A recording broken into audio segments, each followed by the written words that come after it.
இந்த மாலை நேர வேத பாட வகுப்பிற்கு வந்திருக்கிறவங்கள் அனைவரையும் ಆಂಡವರಾಗಿ ಯೇಸುವಿನ ನಾಮದಲ್ಲಿ வாழ்த்துகிறேன். ಈ ಸಂಜೆಯ ಸಮಯದಲ್ಲಿ ದೇವರ ವೇದ ಪಾಠಕ್ಕೆ ಬಂದಿರುವಂತಹ ನಿಮ್ಮೆಲ್ಲರನ್ನು ಕರ್ತನಾದ ಯೇಸು ಕ್ರಿಸ್ತನ ನಾಮದಲ್ಲಿ ನಾನು ವಂದನೆಗಳನ್ನು ಸಲ್ಲಿಸುತ್ತೇನೆ. இந்த புதன்கிழமை வேத பாடத்திலே வருகிறவர்கள் மிக விசேஷமான ஆசீர்வாதத்திற்கு உரியவர்களாக இருக்கிறார்கள். ಈ ಬುಧವಾರದಂದು ವೇದ ಪಾಠಕ್ಕೆ ಬಂದಿರುವಂತಹ ನಾವು ವಿಶೇಷವಾಗಿ ನಾವು ಆಶೀರ್ವಾದವನ್ನು ಹೊಂದಿದವರಾಗಿ ನಾವು ಇದ್ದೇವೆ.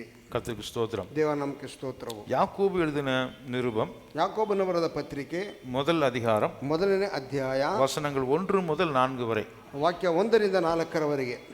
ದೇವರಿಗೂ ಕರ್ತನಾದ ಯೇಸು ಕ್ರಿಸ್ತನಿಗೂ ದಾಸನಾಗಿರುವ ಯಾಕೋಬನು ಅನ್ಯ ದೇಶಗಳಲ್ಲಿ ಚದರಿರುವ ಇಸ್ರಾಯೇಲ್ 12 ಕುಲದವರಿಗೆ ಬರೆಯುವುದು. ನಿಮಗೆ ಶುಭವಾಗಲಿ. ನನ್ನ ಸಹೋದರರೇ, ನಿಮ್ಮ ನಂಬಿಕೆಗೆ ಆಗುವ ಪರಿಶೋಧನೆಯು ತಾಳ್ಮೆಯನ್ನುಂಟು ಮಾಡುತ್ತದೆಂದು ತಿಳಿದು ನೀವು ನಾನಾ ವಿಧವಾದ ಕಷ್ಟಗಳಲ್ಲಿ ಬಿತ್ತಿರುವಾಗ ಅದನ್ನು ಕೇವಲ ಆನಂದಕರವಾದದ್ದೆಂದು ಎಣಿಸಿರಿ. ಆ ತಾಳ್ಮೆಯು ಸಿದ್ಧಿಗೆ ಬರಲಿ. ಆಗ ನೀವು ಶಿಕ್ಷಿತರು, ಸರ್ವ ಸುಗುಣವುಳ್ಳವರು, ಏನು ಕಡಿಮೆ ಇಲ್ಲದವರೂ ಆಗಿರುವಿರಿ. தேவனுக்கும் கர்த்தராகிய இயேசு கிறிஸ்துவுக்கும் ஊழியக்காரனாகிய யாக்கோபு சிதறி இருக்கிற 12 கோத்திரங்களுக்கும் வாழ்த்துதல் சொல்லி எழுதுகிறதாவது, என் சகோதரரே, நீங்கள் பலவிதமான சோதனைகளில் அகப்படும் போது உங்கள் விசுவாசத்தின் பரீட்சையானது பொறுமையை உண்டாக்கும் என்று அறிந்து அதை மிகுந்த சந்தோஷமாக எண்ணுங்கள். நீங்கள் ஒன்றிலும் குறைவுள்ளவர்களாயிராமல் பூரணராயும் நிறைவுள்ளவர்களாயும் இருக்கும்படி பொறுமையானது பூரண கிரியை செய்ய கடவுது. ஆமென். James, a servant of God and of the Lord Jesus Christ, to the 12 tribes scattered among the nations, greetings. Consider it pure joy, my brothers, whenever you face trials of many kinds, because you know that the testing of your faith develops perseverance. Perseverance must finish its work. Its work, so that you may be mature, and complete, not lacking anything. ஆண்டவராகிய இயேசு நாமத்தில் உங்கள் அனைவரையும் வாழ்த்துகிறேன். கர்த்தனாகிய இயேசு கிறிஸ்து நாமத்தில் நிம்மெல்லரನ್ನು ನಾನು ಆಶೀರ್ವದಿಸುತ್ತೇನೆ. இந்த நிருபமானது சிதறி போயிருக்கிற 12 கோத்திரங்களுக்கு எழுதப்பட்ட வாழ்த்துதல் சொல்லி எழுதப்பட்ட ஒரு நிருபம். ಈ ಒಂದು ಪತ್ರಿಕೆಯಾಗಿರುವಂಥದ್ದು ಅನ್ಯ ದೇಶಗಳಲ್ಲಿ ಚೆದಿರು ಹೋಗಿರುವಂಥ ಇಸ್ರಾಯೇಲರ 12 ಕುಲದವರಿಗೆ ಬರೆದಿರುವಂಥ ಮತ್ತು ಅವರ ಶುಭಾಶಯವನ್ನು ಹೇಳಿರುವಂಥ ಒಂದು ಪತ್ರಿಕೆ. இது கிறிஸ்தவ சபைகளுக்கு எழுதப்பட்டதா என்று ஒரு கேள்வி இருக்கிறது. ಇದು ಕ್ರೈಸ್ತ ಸಭೆಗಳಿಗೆ ಬರೆದಿರುವುದಾ ಎಂದು ಒಂದು ಪ್ರಶ್ನೆ ಇರುವುದು. ಏಕೆಂದರೆ இது முதல் நூற்றாண்டிலே எழுதப்பட்ட ஒரு நிருபம். ಇದು ಮೊದಲನೇ ಶತಮಾನದಲ್ಲಿ ಬರೆದಂತ ಒಂದು ಪತ್ರಿಕೆಯು. இது எழுதினவர் யாருன்னாக்கா இயேசுவுடைய குடும்பத்திலே பிறந்த இயேசுவினுடைய சொந்த சகோதரன். ಯೇಸುವಿನ ಕುಟುಂಬದಲ್ಲಿ ಹುಟ್ಟಿದಂಥ ಯೇಸು ಕ್ರಿಸ್ತನ ಸ್ವಂತ ಸಹೋದರನು, ತಮ್ಮನು. இயேசுடைய தாய்க்கு இவனும் தம்பியாக பிறந்திருக்கிறான். ಯೇಸುವಿನ ತಾಯಿಗೆ ಇವನು ತಮ್ಮನಾಗಿ, ಅಂದರೆ ಮಗನಾಗಿ ಹುಟ್ಟಿದ್ದಾನೆ, ಯೇಸುವಿನ ತಮ್ಮನಾಗಿ. ஆமா, அப்போஸ்தலர்களுக்குள்ளே இந்த யாக்கோபு இல்ல. அப்போஸ்தலರೊಳಗೆ ಯಾಕೋಬನು ಇಲ್ಲ. இந்த யாக்கோபு இஸ்ரவேல் ஜனங்களுடைய 12 கோத்திரங்களுக்காக எழுதுகிறான். ಈ ಒಬ್ಬ ಯಾಕೋಬನು ಇಸ್ರಾಯೇಲರ 12 ಗೋತ್ರಗಳಿಗಾಗಿ ಬರೆದಿದ್ದಾನೆ. இந்த நிருபம் ஒரு கிறிஸ்தவ சபைகளுக்காக எழுதப்படவில்லை. ಈ ಒಂದು ಪತ್ರಿಕೆಯು ಕ್ರೈಸ್ತ ಸಭೆಗಳಿಗಾಗಿ ಬರೆಯಲ್ಪಡಲಿಲ್ಲ. ಆದರೆ 12 கோத்திரங்களுக்கு சிதறி போன யூதர்களுக்கு எழுதப்பட்ட இந்த நிருபமும் கூட 12 ಗೋತ್ರಗಳಿಗೆ ಚೆದಿರು ಹೋಗಿರುವಂತಹ ಯಹೂದ್ಯರಿಗೆ ಬರೆದಿರುವ ಒಂದು ಪತ್ರಿಕೆಯು ಕೂಡ கிறிஸ்தவ சபைகளுக்கு வாசிக்கப்படும்படி பரிசுத்த ஆவியானவர் இணைத்திருக்கிறார். ಕ್ರಿಸ್ತ ಸಭೆಗಳಿಗೆ ಓದುವಂತೆ ಪರಿಶುದ್ಧಾತ್ಮನನ್ನು ಅದರೊಟ್ಟಿಗೆ ಸೇರಿಸಿದ್ದಾನೆ. கர்த்தருக்கு ஸ்தோத்திரம். ದೇವರ ನಾಮಕ್ಕೆ ಸ್ತೋತ್ರವು. இயேசு கிறிஸ்துவை யாக்கோபு என்ன சொல்கிறான்? ಯೇಸು ಕ್ರಿಸ್ತನು ಯಾಕೋಬನು ಏನು ಹೇಳುತ್ತಾನೆ? இயேசு கிறிஸ்து என்னுடைய எஜமான், நான் அவருடைய தாசன். ಯೇಸು ಕ್ರಿಸ್ತನು ನನ್ನ ಯಜಮಾನನು, ನನ್ನ ಒಡೆಯನು, ನಾನು ಆತನ ದಾಸನು. தேவனுக்கும் கர்த்தராகிய இயேசு கிறிஸ்துவுக்கும் நான் ஊழியக்காரன். ದೇವರಿಗೂ ಕರ್ತನಾದ ಯೇಸು ಕ್ರಿಸ್ತನಿಗೂ ನಾನು ದಾಸನು. நான் இயேசு கிறிஸ்துவின் தம்பி என்று சொல்லவில்லை. ನಾನು ಯೇಸು ಕ್ರಿಸ್ತನ ತಮ್ಮನೆಂದು ಇಲ್ಲಿ ಹೇಳಲಿಲ್ಲ. இயேசு கிறிஸ்துவை கர்த்தராகவும் எஜமானாகவும் என்னை ஒரு தாசனாகவும் சொல்லிக் கொள்கிறான். ಯೇಸು ಕ್ರಿಸ್ತನನ್ನು ಕರ್ತನನ್ನಾಗಿಯೂ ಯಜಮಾನನಾಗಿಯೂ ತನ್ನನ್ನು ದಾಸನನ್ನಾಗಿ ಆತನು ಹೇಳಿಕೊಂಡಿದ್ದಾನೆ. இப்போ ஏன் சிதறி போனாங்க 12 கோத்திரம்? ಏಕೆ 12 ಗೋತ್ರಗಳು ಚೆದರಿ ಹೋದವು? யூதர்களுக்கும் சரி கிறிஸ்தவர்களுக்கும் சரி துன்பங்களை கொடுக்கக்கூடிய விரோதிகள் எப்பொழுதுமே இருப்பார்கள். ಯೇಸು ಕ್ರಿಸ್ತರಿಗೂ ಮತ್ತು ಯಹೂದ್ಯರಿಗೂ ಯಹೂದ್ಯರಿಗೂ ಯಾವಾಗಲೂ ಹಿಂಸೆಗಳನ್ನು ಕೊಡುವಂತ ಜನರು ಇದ್ದಾರೆ, எப்பொழுதுமே இருப்பாங்க, ಯಾವಾಗಲೂ ಇದ್ದಾರೆ. ஏனென்றால் ಏಕೆಂದರೆ ஆபிரகாமினுடைய வம்சத்துல தான், ಅಬ್ರಹಾಮನ ವಂಶಾವಳಿಯಿಂದಲೇ 12 கோத்திரங்கள் வருகிறது. 12 ಗೋತ್ರಗಳು ಬರುತ್ತವೆ. அந்த 12 கோத்திரங்கள் வழியாகத்தான், 12 ಕುಲಗಳ ಮಾರ್ಗವಾಗಿಯೇ அந்த கோத்திரங்களிலே ஒரு கோத்திரமாகிய யூதா கோத்திரத்தை தான் இயேசு கிறிஸ்து பிறப்பார். ಆ ಕುಲದಲ್ಲಿ ಒಂದು ಗೋತ್ರವಾದಂತ ಯೂದ ಗೋತ್ರದಲ್ಲಿ ಯೇಸು ಕ್ರಿಸ್ತನು ಹುಟ್ಟಿದನು, ಜನಿಸಿದನು. அவர் மூலமாகத்தான், ಅವರ ಮೂಲಕವಾಗಿಯೇ நமக்கு ரட்சிப்பு, மன்னிப்பு, நித்திய மீட்பு எல்லாமே கிடைக்குது. ನಮಗೆ ರಕ್ಷಣೆಯು, ಕ್ಷಮಾಪಣೆ, ನಿತ್ಯ ಜೀವವು ನಮಗೆ ದೊರಕುವಂತದ್ದಾಗಿದೆ. இந்த வழியில, இந்த விசுவாசத்தின் பாதையில, ಈ ವಿಶ್ವಾಸದ ಮಾರ್ಗದಲ್ಲಿಯೇ யூதர்கள் இருக்கிறாங்க, ಯಹೂದ್ಯರಿದ್ದಾರೆ, இயேசுவை ஏற்றுக்கொண்ட அந்நியர்களும் இருக்கிறோம். ಯೇಸು ಕ್ರಿಸ್ತನನ್ನು ಅಂಗೀಕರಿಸಿದಂತ ಅನ್ಯರು ಇದ್ದಾರೆ. இப்ப இந்த யூதர்களையும் கிறிஸ்தவர்களையும் பிசாசும் உலகத்துக்காரங்களும் என்ன செய்வாங்க? தாக்குதல் செய்வார்கள். ಯಹೂದ್ಯರನ್ನು ಮತ್ತು ಕ್ರೈಸ್ತರನ್ನು ಲೋಕವು ಮತ್ತು ಸೈತಾನನು ಯಾವಾಗಲೂ ವಿರೋಧಿಸುವವರಾಗಿದ್ದಾರೆ. ஹல்லேலூயா. ಹಲ್ಲೆಲೂಯಾ. இப்ப எந்த அளவுக்கு அவங்களுக்கு உபத்திரவம் வந்ததுன்னு சொன்னால், ಅವರಿಗೆ ಎಷ್ಟರ ಮಟ್ಟಿಗೆ ಉಪದ್ರವ ಅವರಿಗೆ ಬಂತು ಎಂದು ಹೇಳಿದರೆ, அவங்க சொந்த ஊரை விட்டு, நாட்டை விட்டு, குடும்பத்தை விட்டு செதறி போகிற அளவிற்கு உபத்திரவம் வந்துச்சு. ಅವರ ಸ್ವಂತ ಊರನ್ನು, ದೇಶವನ್ನು, ಅವರ ಕುಟುಂಬವನ್ನು ಬಿಟ್ಟು ಚೆದರಿ ಹೋಗಷ್ಟರ ಮಟ್ಟಿಗೆ ಅವ್ರಿಗೆ ಉಪದ್ರವಗಳು ಬಂದವು. அப்படி செதறி போனவர்கள் பல தேசங்களுக்குள்ளே கடந்து போய் அங்கேயும் செட்டில் ஆயிட்டாங்க. ಹಾಗೆ ಚೆದರಿ ಹೋದವರು ಹಲವು ದೇಶಗಳಲ್ಲಿ ಹೋಗಿ ಅಲ್ಲೇ ಅವರು ಸ್ಥಿರವಾಗಿ ವಾಸಿಸಲಿಕ್ಕೆ ಪ್ರಾರಂಭಿಸಿದರು. வேற வேற தேசங்களிலே போயிட்டாங்க. ಬೇರೆ ಬೇರೆ ದೇಶಗಳವರು ಹೊರಟು ಹೋದರು. அப்படி போனவர்களோட ಆ ವಿಧವಾಗಿ ಹೋದವರೊಟ್ಟಿಗೆ யாக்கோபு கனெக்ஷன் வச்சுக்கிறான். ಯಾಕೋಬನು ಅವರೊಟ್ಟಿಗೆ ಸಂಪರ್ಕವನ್ನು ಇಟ್ಟುಕೊಂಡನು. அவர்களுக்காக ஏன் உங்களுக்கு இந்த கஷ்டம் வந்துச்சுன்னு சொல்லி, ಅವರುಗಳಿಗೆ ಏಕೆ ಒಂದು ಕಷ್ಟವು ಸಂಭವಿಸಿತು ಎಂದು ಹೇಳಿ, அவங்களுக்கு இயேசுவை குறித்து சொல்லி, ಅವರಿಗೆ ಯೇಸುವನ್ನು ಕುರಿತು ಅವರಿಗೆ ಹೇಳಿ, அவர்களுக்கு எழுதப்பட்ட கடிதம் தான் இந்த நிருபம். ಅವರಿಗೆ ಬರೆದಂತ ಪತ್ರವೇ ಈ ಒಂದು ಪತ್ರಿಕೆಯು. எத்தனை பேருக்கு புரியுது? ಎಷ್ಟು ಜನ ಅರ್ಥವಾಗುತ್ತಿದೆ? இப்போ இந்த வசனத்துல 2வது வசனத்தை சொல்லும்போது, 2ನೇ ವಾಕ್ಯದಲ್ಲಿ ನಾವು ನೋಡುವಾಗ நான் சொல்லுகிறான், என் சகோதரரே, ನನ್ನ ಸಹೋದರರೇ, நீங்கள் பலவிதமான சோதனைகளில் அகப்பட்டுட்டீங்க. ஆல்ரெடி ನೀವು ಹಲವು ವಿಧವಾದಂತ ಶೋಧನೆಗಳೇ ನೀವು ಆವಾಗ ನೀವು ಅನುಭವಿಸಿದ್ದೀರಿ, சிக்காக்கி கொண்டிದ್ದೀರಾ, ಸಿಕ್ಕಾಕಿಕೊಂಡಿದ್ದೀರಾ. இப்போ என்ன ஆச்சுன்னா, ಇವಾಗ ಏನಾಯಿತು ಎಂದರೆ, நம்புறவங்களுக்கு தான் இப்ப நான் சொல்ல முடியும், ನಂಬದವರಿಗೆ ಮಾತ್ರ ನನ್ನಿಂದ ಹೇಳಲಿಕ್ಕೆ ಸಾಧ್ಯವು, நம்புகிறவர்களுக்கு தான் நான் சொல்ல முடியும், ನಂಬುವವರಿಗೆ ಮಾತ್ರ ಹೇಳಲಿಕ್ಕೆ ನನ್ನಿಂದ ಸಾಧ್ಯವು. நீங்க பலவிதமான கஷ்டத்துக்குள்ள கடந்து போயிருக்கும் போது, ಹಲವು ವಿಧವಾದಂತ ಕಷ್ಟಗಳಲ್ಲಿ ನೀವು ಹೋಗಿರುವಂತ ಸಂದರ್ಭದಲ್ಲಿ இத பத்தி நீங்க வருத்தப்பட வேண்டாம், ಇದನ್ನು ಕುರಿತು ನೀವು ಚಿಂತೆ ಪಡಬೇಡಿರಿ. நீங்க இந்த சூழ்நிலைக்காக மிகவும் சந்தோஷப்பட வேண்டும். ನೀವು ಒಂದು ಪರಿಸ್ಥಿತಿಗಾಗಿ ನೀವು ಅಧಿಕವಾಗಿ ಆನಂದವನ್ನು ಪಡಬೇಕು. ஏன்? ಏಕೆ? ஏனென்றால் ಏಕೆಂದರೆ இந்த கஷ்டங்கள் மூலமாக, சோதனைகள் மூலமாக, ಈ ಕಷ್ಟಗಳ ಮೂಲಕವಾಗಿ, ಈ ಶೋಧನೆಗಳ ಮೂಲಕವಾಗಿ உங்க விசுவாசம் ஒரு டெஸ்டுக்கு போகுது. ನಿಮ್ಮ ವಿಶ್ವಾಸವು ಒಂದು ಪರೀಕ್ಷೆಗೆ ಹೋಗುವಂತದ್ದಾಗಿರುವುದು. ஹல்லேலூயா. ಹಲ್ಲೆಲೂಯಾ. எத்தனை பேர் ரெடியா இருக்கீங்க பரீட்சைக்கு? ಪರೀಕ್ಷೆಗೆ ನೀವು ಸಿದ್ಧರಾಗಿದ್ದೀರಾ? ஹல்லேலூயா. ಹಲ್ಲೆಲೂಯಾ. இத சொல்றதுக்கு தான் இப்படி வந்தீங்களா பாஸ்டர்? ಇದನ್ನು ಹೇಳುವುದಕ್ಕಾಗಿ ಇಷ್ಟು ಸುತ್ತಕೊಂಡು ಬಂದ್ರ ಪಾಸ್ಟರ್? எத்தனை கஷ்டம் வந்தாலும், ಎಷ್ಟೇ ಕಷ್ಟಗಳು ಬಂದರೂ அது எல்லாமே உங்களுக்கு கொஸ்டின் பேப்பர். ಅದೆಲ್ಲವೂ ನಿಮ್ಗೆ ಕ್ವಶನ್ ಪೇಪರ್. ನಿಮಗೆ அந்த கஷ்டத்துல உங்களுக்கு நீங்க என்ன எழுத போறீங்கிறது ரொம்ப ரொம்ப இம்பார்ட்டன்ட். ಆ ಕಷ್ಟಗಳ ಮಧ್ಯದಲ್ಲಿ ನೀವು ಏನನ್ನು ಬರೆಯುತ್ತೀರೆಂಬುದು ಬಹಳ ಪ್ರಾಮುಖ್ಯವಾದ ಒಂದು ಕಾರ್ಯವು. இந்த கொஸ்டின் பேப்பருக்கு சப்ஜெக்ட் என்ன? ಈ ಕ್ವಶನ್ ಪೇಪರ್ ಸಬ್ಜೆಕ್ಟ್ ಏನು, ಮುಖ್ಯಾಂಶವೇನು? விசுவாசம். ನಂಬಿಕೆಯು.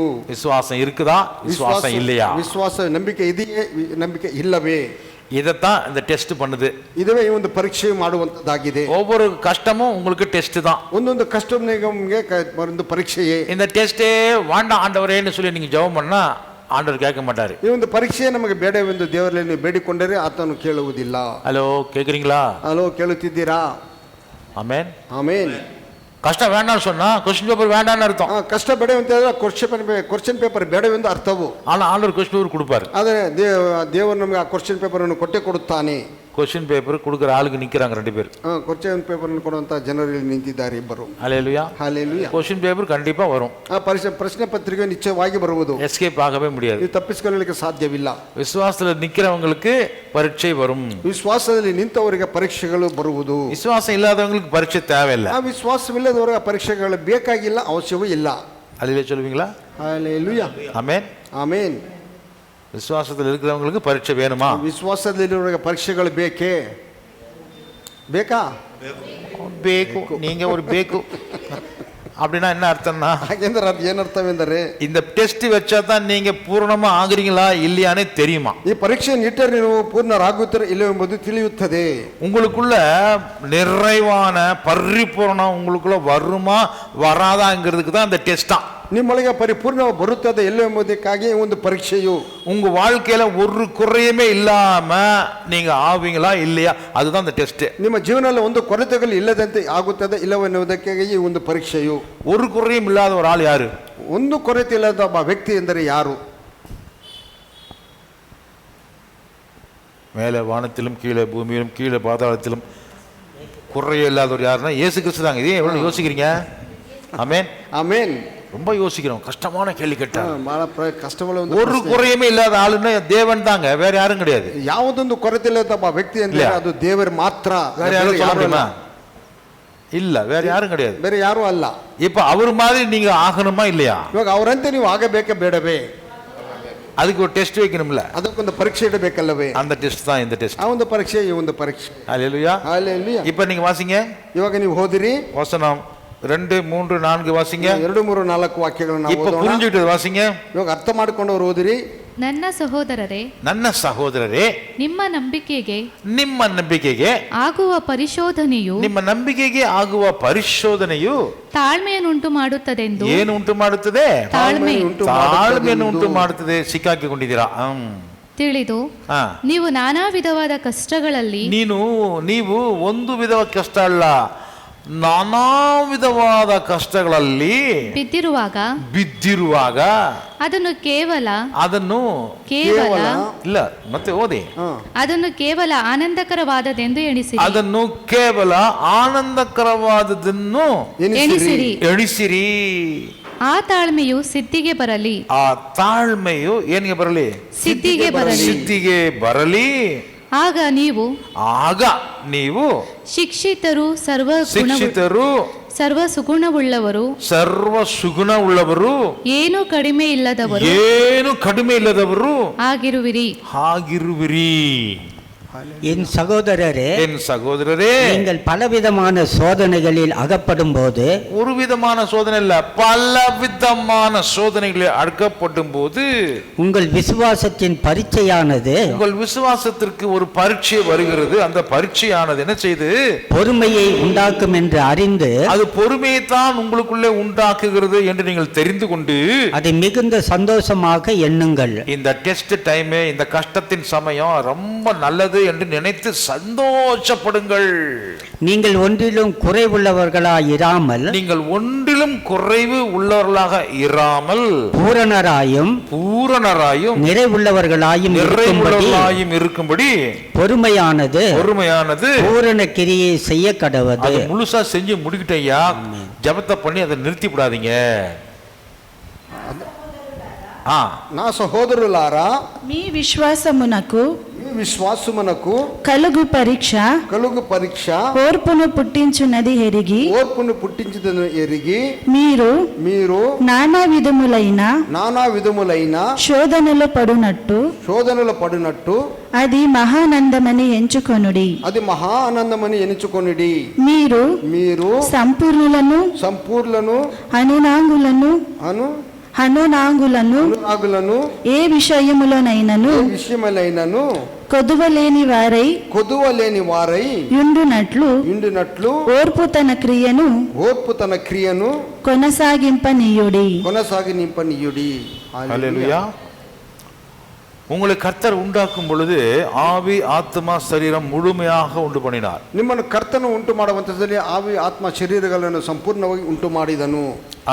ಆದರೆ நம்ம பாவம் செய்ய நமக்குள்ள குறைகள் ஆகி நாம டேமேஜ் பீஸா மாறி போயிடுறோம். ನಾವು ಪಾಪಗಳನ್ನು ಮಾಡುತ್ತಾ ನಾವು ಒಡೆದು ಹೋದಂಥ ಡ್ಯಾಮೇಜ್ ಪೀಸ್ಗಳಾಗಿ ನಾವು ಬದಲಾದೆವು. இப்ப மறுபடியும் நம்மளை உருவாக்கணும்னு சொன்னா ತಿರುಗ ನಮ್ಮ ಆತನ ಮರು ರೂಪವನ್ನು ನಮಗೆ ಉಂಟು ಮಾಡಬೇಕೆಂದರೆ தேவன் என்ன கொடுப்பாரு? ದೇವರು ಏನನ್ನು ಕೊಡುತ್ತಾನೆ? விசுவாசத்தை கொடுப்பாரு, ನಂಬಿಕೆಯನ್ನು ಕೊಡುತ್ತಾನೆ. அந்த விசுவாசத்தை போதிக்கிறதுக்கு தான் இன்னைக்கு பைபிள் ஸ்டடி வேத வசனம் ಆ போதிக்கப்படுகிறது. ವಿಶ್ವಾಸವನ್ನು ನಿಮ್ಮಲ್ಲಿ ಬರುವುದಕ್ಕಾಗಿ ಈ ದಿನದಲ್ಲಿ ವೇದ ಪಾಠವು ಬೈಬಲ್ ಸ್ಟಡಿ ದಿನದಲ್ಲಿ ಇಟ್ಟಿರುವುದು. அதற்காக தான் பிரதி தினம் நாம வேதத்தை தியானித்து போதனை செய்கிறோம். ಆದ್ದರಿಂದ ಪ್ರತಿದಿನ ವೇದವನ್ನು ಧ್ಯಾನ ಮಾಡಿ ನಾವು ಬೋಧನೆ ಮಾಡುತ್ತೇವೆ. எதற்காக? ಏತಕ್ಕಾಗಿ? உங்களுக்குள்ள விசுவாசத்தை உண்டு பண்ணுவதற்காக, ನಿಮ್ಮಲ್ಲಿ ವಿಶ್ವಾಸವನ್ನು ನಂಬಿಕೆಯನ್ನು ಉಂಟು ಮಾಡುವುದಕ್ಕಾಗಿ. விசுவாசம் எப்படி பிறக்குது, எப்படி வருது? ವಿಶ್ವಾಸ ಹೇಗೆ ಹುಟ್ಟುತ್ತದೆ, ಹೇಗೆ ಬರುತ್ತದೆ? வேத வசனத்தை கேட்பதினால விசுவாசம் வருகிறது. ವೇದ ವಾಕ್ಯವನ್ನು ಕೇಳುವುದರ ಮೂಲಕವಾಗಿ ನಮಗೆ ವಿಶ್ವಾಸವು ನಂಬಿಕೆಯು ಬರುತ್ತದೆ. அல்லேலூயா. ಹಲ್ಲೆಲೂಯಾ. ரோமருக்கு எழுதின நிருபம் ರೋಮರಿಗೆ ಬರೆದ ಪತ್ರಿಕೆ 10th அதிகாரம் 10ನೇ ಅಧ್ಯಾಯ 17வது வசனம் 17ನೇ ವಾಕ್ಯ 10:17 ರೋಮರಿಗೆ ಬರೆದ ಪತ್ರಿಕೆ. ಆದ ಕಾರಣ ಸಾರಿದ ವಾರ್ತೆಯು ನಂಬಿಕೆಗೆ ಆಧಾರ. ಆ ವಾರ್ತೆಗೆ ಕ್ರಿಸ್ತನ ವಾಕ್ಯವೇ ಆಧಾರ. ಕ್ರಿಸ್ತನ ಬೋಧನೆಯಾದ ವಾಕ್ಯವೇ ಆಧಾರ. తెలుగు తమిళ్. ఏషాయు చెప్పుచున్నాడు కదా. లేదమ్మా, ఓదిలి నీ అధికారంగా ఓదు. ఆయన అందరూ సువార్తకు లోబడలేదు.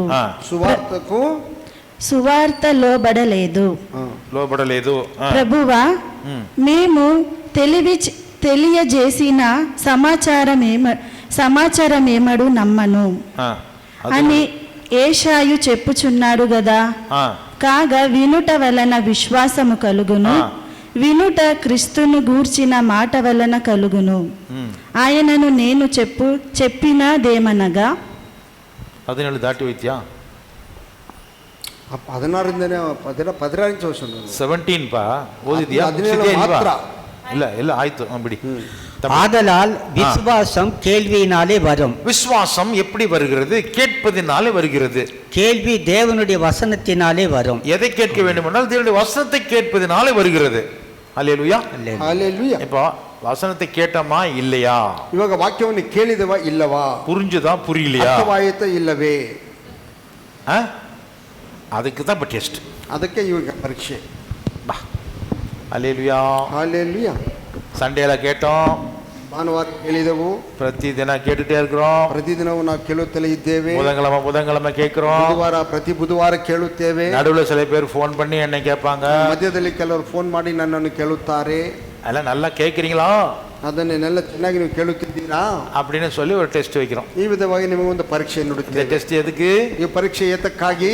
உங்க விசுவாசத்துல சரியான அஸ்திபாரத்துல தான் இருக்கிறீங்களா, புரிஞ்சிருக்குதா, பைபிள் வேதம் புரியுதா, ನಿಮಗೆ ವಿಶ್ವಾಸದ ಸರಿಯಾದ ಅಸ್ತಿಭಾರ ಮೇಲೆ ನೀವು ಇದ್ದೀರಾ, ನಿಮಗೆ ಅರ್ಥವಾಗುತ್ತಿದೆಯಾ, ನಿಮಗೆ ಸರಿಯಾಗಿ ಅರ್ಥ ಮಾಡಿಕೊಳ್ಳುತ್ತಿದ್ದೀರಾ? நீங்க வேதத்துல உறுதியா நின்னா, ನೀವು ವೇದದಲ್ಲಿ ಸ್ಥಿರವಾಗಿ ನಿಂತರೆ நீங்கள் பூரணமாகுவீர்கள், ನೀವು ಪೂರ್ಣ ಸದ್ಗುಣರಾಗುವಿರಿ. இயேசு கிறிஸ்துக்கு எல்லா வசனமும் தெரியுமா தெரியாதா? ಯೇಸು ಕ್ರಿಸ್ತ ಎಲ್ಲ ವಾಕ್ಯಗಳು ಗೊತ್ತುಂಟೆ ಇಲ್ಲವೇ? ஆமென்.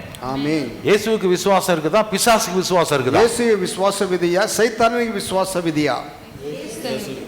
சைத்தானனே யாருக்கு விசுவாசம்? சைத்தானனுக்கா இயேசுவுக்கா? அப்ப யாரு பரிபூர்ணம் அடைகிறாங்க?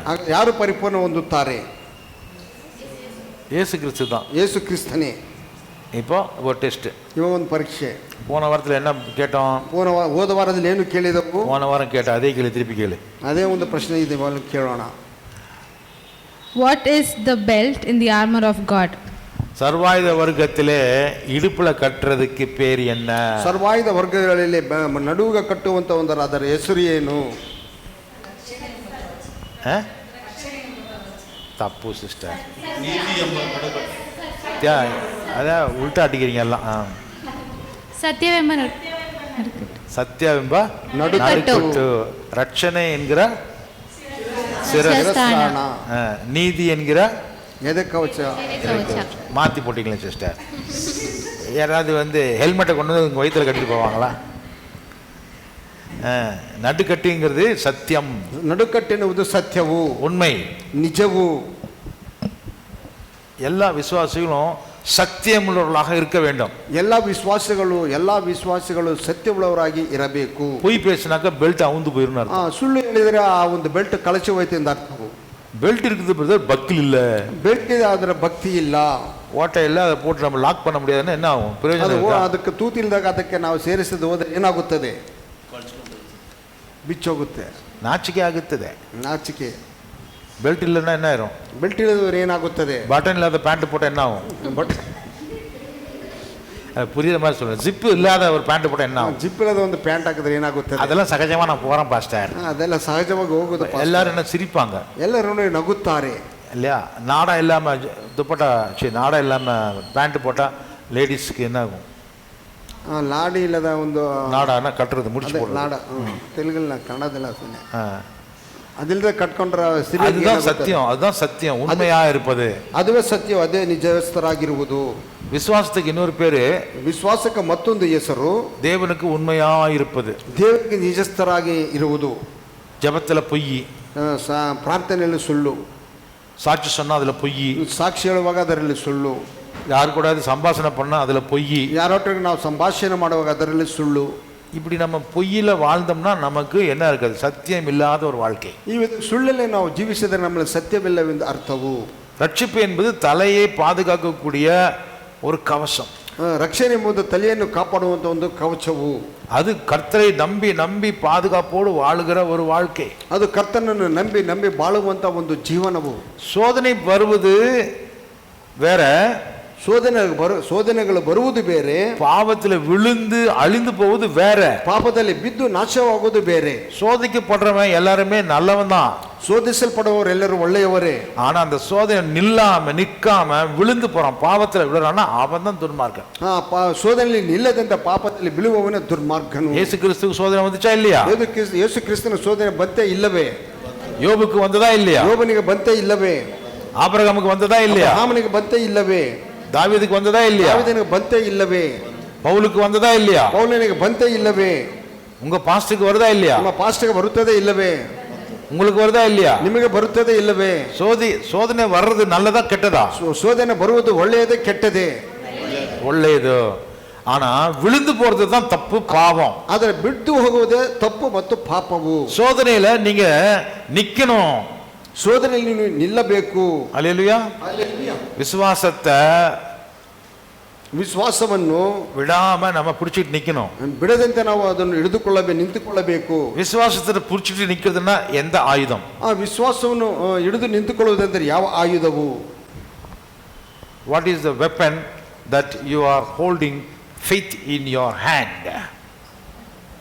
பைபிளை மூடி வச்சுட்டு சொல்லுங்க. அங்க பைபிளை பார்த்துட்டே சொல்றீங்க.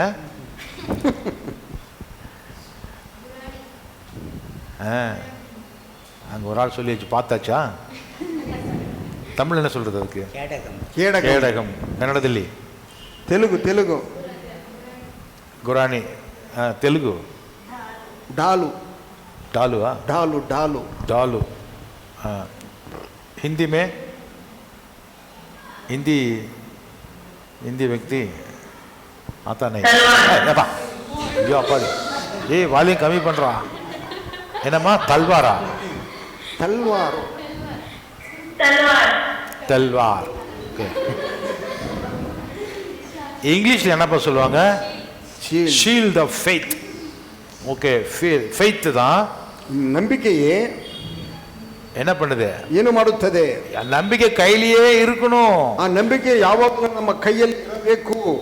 அல்லேலூயா. ஹalleluya. நம்பிக்கை கையிலேயே இருக்கணும். நம்பிக்கையோ நம்ம கையில் இರಬೇಕು. கீழே வச்சிட்டு போயிட்டோம்னா அவ்வளவுதான், விசுவாசம் போச்சுன்னு அர்த்தம். ಕೆಳಗೆ ಇಟ್ಟು ಬಿಟ್ಟರೆ ನಾವು ವಿಶ್ವಾಸವು ಹೋಯಿತು ಎಂದು ಅರ್ಥ. எப்பொழுதும் கையிலேயே வச்சிருக்கிறது என்ன? எப்பொழுதுமே கையில் ಹಿಡಿದುಕೊಳ್ಳುವಂತದ್ದು ಯಾವುದು? Mobile pastor. சில பேர் மொபைலையும் வீட்டிலேயே விட்டுட்டு சுத்துவாங்க. ಕೆಲವರು ಮೊಬೈಲ್ ಅನ್ನು ಮನೆಯಲ್ಲಿಟ್ಟು ಎಲ್ಲ ಕಡೆ ಸುತ್ತುತ್ತಾರೆ. ಮೊಬೈಲ್ என்ன அர்த்தம்? ಮೊಬೈಲ್ ಅಂದ್ರೆ ಏನು ಅರ್ಥವು? யாருக்கு தெரியுதே இல்லையோ, சந்திரனுக்கு தெரியும். ಯಾರಿಗೂ ಗೊತ್ತಿದೆಯಲ್ಲವ? ಚಂದ್ರನಿಗೆ. ಮೊಬೈಲ್ என்ன அர்த்தம்? சப்தவைಗಳು. மைக் ಕೊಡಮ್ಮ. ಹೋಗಿದ ಕಡೆಗೆಲ್ಲ ತಗೊಂಡೋಗೋದು. பாத்ரூம்ல இருந்து பஜார் வரைக்கும் எங்க போனாலும் கையிலேயே எடுத்துட்டு போறது தான் ಮೊಬೈಲ್. ಬಾತ್ರೂಮಿಂದ ಎಲ್ಲೇ ಹೋದರೂ ನಾವು ಬಾತ್ರೂಮಿಂದ ಬಜಾರ್ಗೆ ಹೋಗೋವರೆಗೂ ಹಿಡ್ಕೊಳ್ಳುವಂಥ ಒಂದು ಸಾಧನ ಮೊಬೈಲ್. அங்கிள் நீங்க ஃபோன் பண்ணும் போது ಮೊಬೈಲ್ மேலே இருந்துச்சு, நான் கீழே இருந்தேன், எப்போ பார்த்தாலும் இந்த அம்மா ಕಂಪ್ಲೇಂಟ್. ಅಂಕಲ್ ನೀವು ಫೋನ್ ಮಾಡಿದಾಗ ಮೊಬೈಲ್ ಮೇಲಿತ್ತು, ನಾನು ಕೆಳಗಿದ್ದೆ. என்ன அங்கிள் 7 தடவை கால் கொடுத்துருக்காரு, ஐத்தப்பா 15 தடவை கால் கொடுத்துருக்காரு, திருப்பி ಕಾಲ್ வர்றதே கிடையாது அங்கிருந்து. ಏನು ಪಾಸ್ಟರ್ 7 ಸಾರಿ ಕಾಲ್ ಮಾಡಿದ್ದಾರೆ, ಐತಪ್ಪ 15 ಸಾರಿ ಮಾಡಿದ್ದಾರೆ, ತಿರ್ಗದಿಂದ ಯಾವುದೋ ಒಂದು ರೆಸ್ಪಾನ್ಸ್ ಬರುವುದಿಲ್ಲ. ஏன்? ಏಕೆ? ಮೊಬೈಲ್ ஒரு பக்கமா இருக்குது. ಮೊಬೈಲ್ ಒಂದು ಕಡೆ ಇದೆ. அதுக்கு ಮೊಬೈಲ್, அதுக்கு தான் ಮೊಬೈಲ್ வச்சிருக்கீங்களா? ಅದಕ್ಕೆ ನೀವು ಮೊಬೈಲ್ ಇಟ್ಟುಕೊಂಡಿದ್ದೀರಾ? அதுக்கு ಮೊಬೈಲ್ வேண்டாமே, ಲ್ಯಾಂಡ್ಲೈನ್ வச்சுக்கலாமே. ಸರ್ ಮೊಬೈಲೇ ಬೇಡ, ಲ್ಯಾಂಡ್ಲೈನ್ ಇಟ್ಟುಕೊಳ್ಳಬಹುದಲ್ಲ. ஷீல்டு என்ன அர்த்தம்? ಶೀಲ್ಡ್ ಎಂದರೆ ಏನರ್ಥವು? ಮೊಬೈலை விட, கிரெடிட் கார்டை விட, பேங்க் பேலன்ஸை விட, உங்க பாஸ்போர்ட்டை விட, லைசென்ஸ் விட ரொம்ப முக்கியம், கையிலேயே இருக்கணும். ಮೊಬೈಲ್ ನಮ್ಮ ಮೊಬೈಲ್ ಅಂದರೆ ನಮ್ಮ ಕ್ರೆಡಿಟ್ ಕಾರ್ಡ್ಗಿಂತಲೂ ಮೊಬೈಲ್ ಅಲ್ಲ, ವಿಶ್ವಾಸ.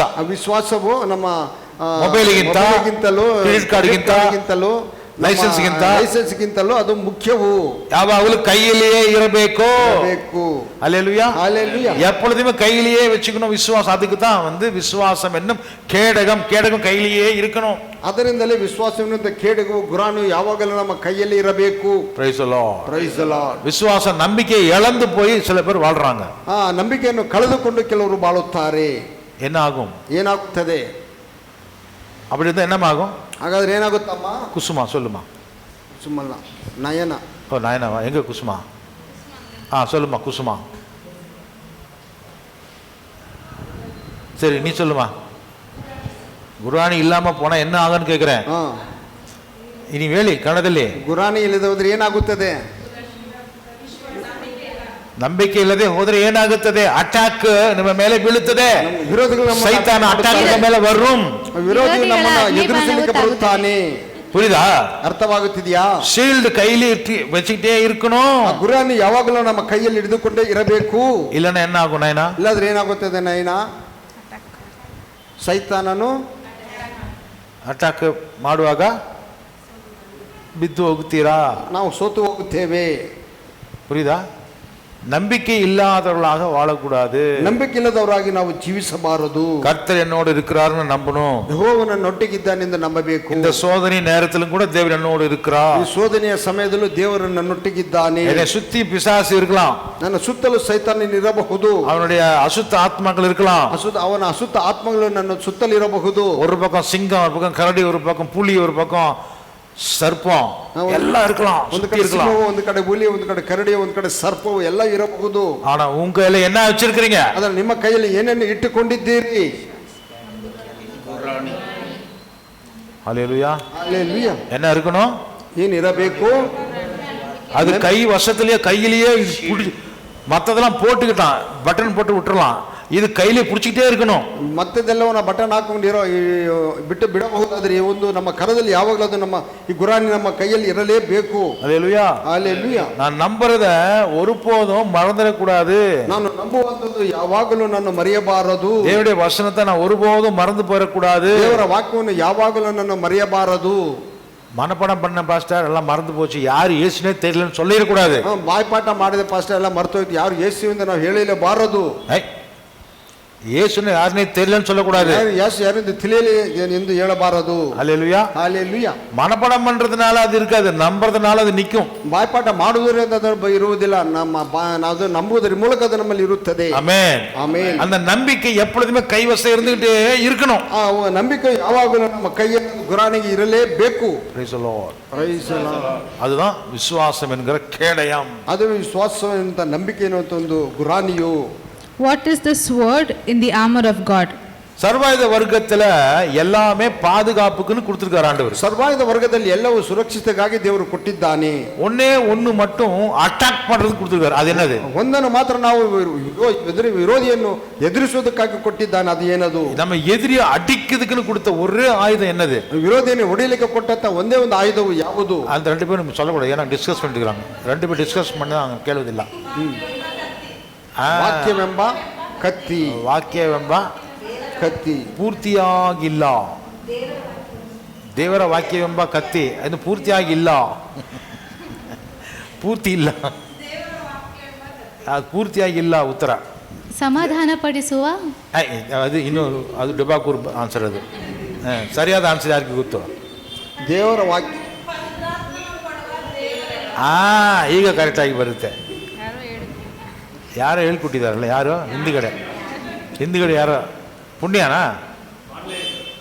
ಆನ್ಲೈನ್ ಅಲ್ಲಿ ಬೈಬಲ್ ಓಪನ್ ಮಾಡಿದ್ಯಾ? ಓಕೆ, ಸರಿ. ಎಲ್ಲರೂ ಆ ವಾಕ್ಯವನ್ನು ಓದಿ. ಆ ವಾಕ್ಯವನ್ನು ಓದೋಣ ನಾವು. 17 6:17. 6:17 ಓದಿ.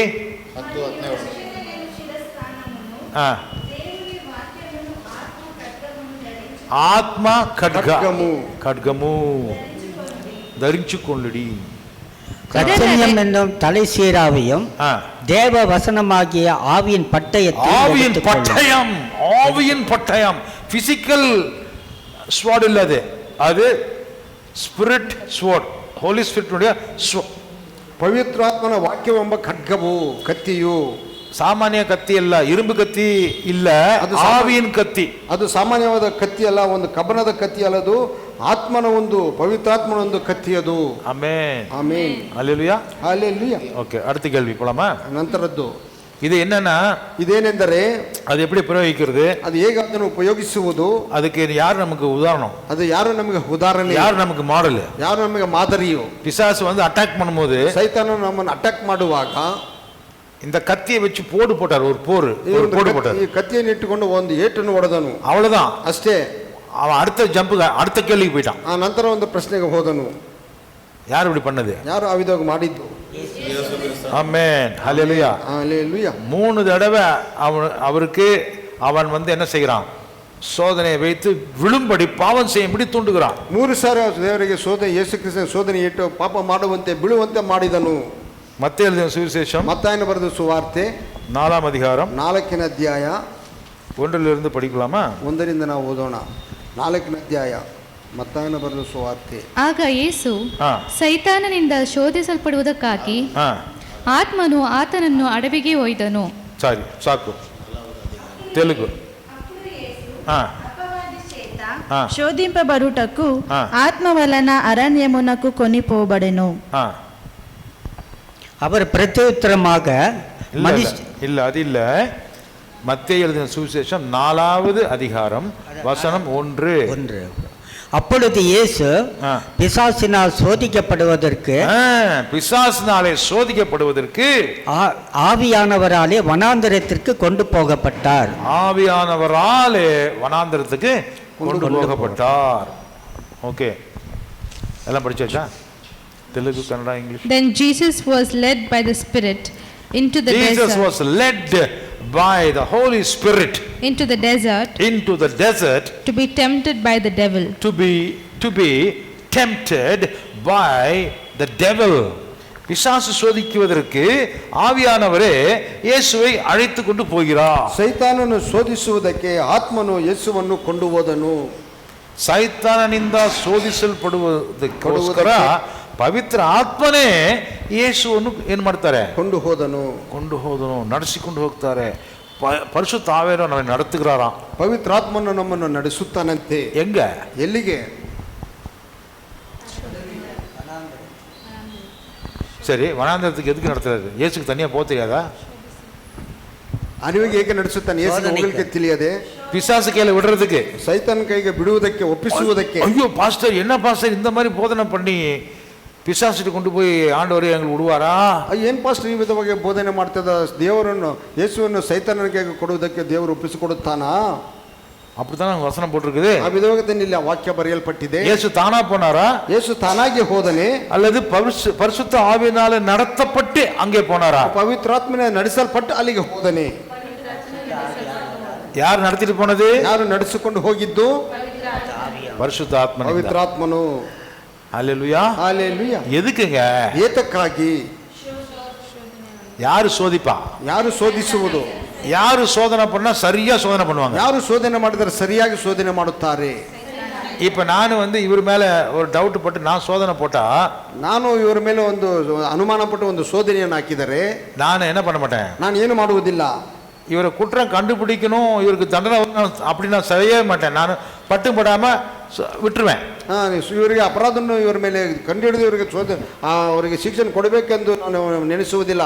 ಕಂಡು ಕಾಣದವನಂತೆ ನಾನು ಬಿಟ್ಟು ಬಿಡುತ್ತೇನೆ. ನಮ್ಮ ಸಹೋದರರು ಪಾವ ಬಿಟ್ರலாம். ಅಯ್ಯೋ ನಮ್ಮ ಸಹೋದರರು ನಮ್ಮ ಸಭೆಯವರು ಬಿಟ್ಟು ಬಿಡೋಣ. நம்முடைய சகோதரன் ನನ್ನ ಸಹೋದರನು என் சொந்தக்காரரு ನನ್ನ ಬಂಧು என் கிறிஸ்துக்குள்ள ஒரே ரத்தம் ಕ್ರಿಸ್ತನಲ್ಲಿ ಒಂದೇ ರಕ್ತವು அப்படி சொல்லி நான் என்ன பண்ணிடுவேன். ಈ ವಿಧವಾಗಿ ಎಂದು ಹೇಳಿ ನಾನು ಏನು ಮಾಡುತ್ತೇನೆ, நான் சரியா ಟೆಸ್ಟ್ பண்ணுவேனா, ಸರಿಯಾಗಿ ನಾನು ಪರೀಕ್ಷೆ ಮಾಡುತ್ತೇನೆಯೇ? பண்ண மாட்டேன். நீங்க பண்ணுவீங்களா? என்ன பண்ணுவீங்களா? ನೀವು ಮಾಡ್ತೀರಾ ನನ್ನನ್ನ? ಇಲ್ಲ. எங்க பாஸ்டர் வேறும் பாஸ்டர் எங்களுக்கு ಪಾಸ್ಟರ್ ಪಾಪ ಅವ್ರನ್ನ ನಾವು ಶೋಧಿಸೋದಾ? பாப்பாவா? சரி. அப்ப யாரை கொண்டு வந்து டெஸ்ட் பண்ணுனா என்னைய ஒன்று விடாம ಟೆಸ್ಟ್ பண்ணுவான். ಅದು ಯಾರನ್ನು ಕೊಂಡು ಬಂದು ನನ್ನನ್ನು ಪರೀಕ್ಷೆ ಮಾಡಿಸಿದರೆ ಒಂದನ್ನು ಬಿಡದಂತೆ ಆತನು ಶೋಧಿಸುತ್ತಾನೆ. விரோதி தட்டி என் நண்பன் என்னை டெஸ்ட் பண்ணா எல்லா குறையும் சொல்லி என்னை போட்டு வருத்தப்படுத்த நினைக்கவே மாட்டான். ஒரு உண்மையான நண்பன், உண்மையான ಸ್ನೇಹಿತನ್ செய்யவே மாட்டான். ಒಬ್ಬ ಸ್ನೇಹಿತನು ನನಗೆ ಶೋಧಿಸಲಿಕ್ಕೆ ಇಟ್ಟಾಗ ಎಲ್ಲವನ್ನೂ ಸರಿಯಾಗಿ ಎಲ್ಲವನ್ನು ಶೋಧಿಸಿ ಪರೀಕ್ಷಿಸಿ ಅವನು ಒಂದು ಶಿಕ್ಷೆಯನ್ನು ಕೊಡುವುದಿಲ್ಲ. ಅವನು ತೋರಿಸ್ಕೊಡುವುದಿಲ್ಲ, ದೂರ ಹೇಳುವುದಿಲ್ಲ, ಅವನ ಮೇಲೆ ಕೆಟ್ಟದ ತೂಕಿ சொல்றதில்ல, ಅವನ ಮೇಲೆ ಕೆಟ್ಟದ್ದನ್ನು ಹೇಳುವುದೂ ಇಲ್ಲ. ಕೆಟ್ಟದೇ ಅವನ வாழ்க்கையில ஒருவேளை ஒரு குறையே இருந்தாலும் அது எல்லாரும் தெரியற மாதிரி பப்ளிக்கா சேர்த்து அள்ளி போடவே மாட்டோம். ಅವನಲ್ಲಿ ಜೀವನದಲ್ಲಿ ಯಾವುದೋ ಒಂದು ಕೆಟ್ಟದಾದ ಒಂದು ಘಟನೆ ಇದ್ದರೂ ಕೂಡ ಅವನು ಎಲ್ಲರ ಮುಂದೆ ಕೆಸರಣಿತ ಅವನ ಮೇಲೆ ತೆಗೆದು ಹಾಕುವುದಿಲ್ಲ. ಅದು ಎಲ್ಲರಿಗೂ ತಿಳಿಯற மாதிரி நம்ம அதை செய்யவே மாட்டோம். ಅದು ಎಲ್ಲರಿಗೂ ತಿಳಿಯುವಂತೆ ನಾವು ಮಾಡುವುದೇ ಇಲ್ಲ. பண்ணுவோமா? ಮಾಡುತ್ತೇವೆಯೇ? நீங்க பண்ணுவீங்களா? அப்படி ನೀವು ಮಾಡುತ್ತೀರಾ? ವಿಧವಾಗಿ யார் படுவா? ಯಾರು ಮಾಡುತ್ತಾನೆ? விரோதி தான் செய்வான். ವಿರೋಧಿ ಮಾಡುತ್ತಾನೆ. அந்த விரோதி கையிலேயே கொண்டு போய் ஆவியானவர் இயேசுவை விட்டார். ಆ ವಿರೋಧ ಕೈಗೆನೆ ಆತ್ಮನು ಯೇಸುವನ್ನು ಒಪ್ಪಿಸಿಕೊಟ್ಟನು. ஹல்லேலூயா, ಹಲ್ಲೆಲೂಯಾ. அப்ப அவன் வைக்கிறான் டெஸ்ட். ಆಗ ಅವನು ಇಡುತ್ತಾನೆ ಪರೀಕ್ಷೆಯನ್ನು. எல்லா விதமான டெஸ்ட் வைக்கிறான். ಎಲ್ಲ ವಿಧವಾದ ಪರೀಕ್ಷೆಗಳನ್ನು ಇಟ್ಟನು. 3 ಟೆಸ್ಟ್ வைக்கிறான். 3 ಪರೀಕ್ಷೆಗಳನ್ನು ಇಟ್ಟನು. வசனம் 2வது வசனம் 3வது வசனத்தை வாசிப்போம். 2ನೇ ವಾಕ್ಯ 3ನೇ ವಾಕ್ಯ. After fasting for 40 days and 40 nights, he was hungry. The tempter came to him and said, if you are the Son of God, tell these stones to become bread. నలువది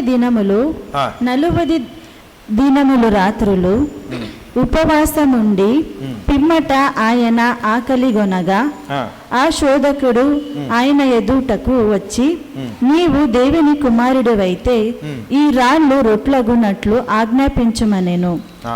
அவர் இரவும் பகலும் 40 நாள் உபவாசமாய் இருந்த பின்பு அவருக்கு பசி உண்டாயிற்று.